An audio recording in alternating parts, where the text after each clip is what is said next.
You're not too impressed, is Helen. And her medal-winning teammate from London 2012, Eilish Byre, joins us now. She really seems confused was the word she used in relation to the judging, and it's always an issue when it's so subjective a sport. Absolutely, it is a very, very objective sport, and when you have 5 different judges, you know, who have different opinions about what is good, or, you know, whether the horse is through, or different opinions, it's very difficult. But I can understand her disappointment. She has to be so disappointed. On her first day with her 68%, and I was just talking to Lydia, her groom there, and she said they were about like 3 seconds late going into the arena. And what difference does that make? Yeah, well, she was deducted 2 marks from each judge. So she was down before she'd even started? Yeah. So she, you know, and she didn't realise, you know, even she had written on Facebook after that she'd rode the test, she couldn't understand the low marks because she thought the test went really well. And it was only when she got her results sheets back that they discovered this, you know, it's the kind of mistake, you know, if you make once, you'll never ever do it again, you know. But then, so that interview was obviously before she found out?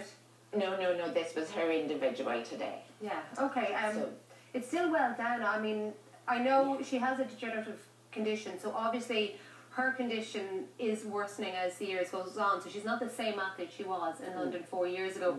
Her scores are massively down though. 76.7 I think she had in 2012. It was a 68.7 today. Yeah.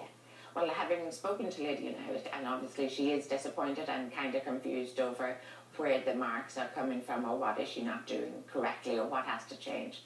And she also said that the caliber of the riders, you know, 4 years on, the riders and horses, she said it's like a different world, you know, because they all, the more paraequestrian evolves, you know, the bigger and better it gets, and the more powerful horses come on board and stuff like that, and it makes a hell of a difference. Talk to us about her horse though, because her horse Rock and Roll 2 wasn't the horse she rode in London. Can you explain what happened with Mr. Cool, the horse she was riding then? I don't honestly know.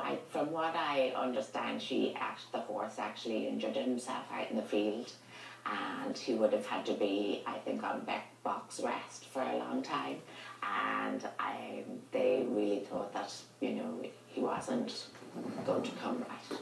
But she had to learn to sort of ride with a new horse, and especially for somebody with a disability, the relationship with the horse is really, really important, isn't it? Absolutely. Like, it is totally paramount to everything that goes on, and which makes the success, you know, even more successful in the way that you can communicate with your horse. But Helen has what's called Friedreich's ataxia, and it's a very rare inherited, you know, disease that affects the nervous system and can affect movement. So the easiest way I can explain it is like the nerves over time start to shrink, and then as that in turn affects the body. And to give you an example, it is aggressively progressive, and Helen joined paraequestrian now in 2008, and she was a grade 3, which means she had a walk, trot, canter. You know, the highest grade is 4, where the most able-bodied people ride, and 1A is the lowest grade.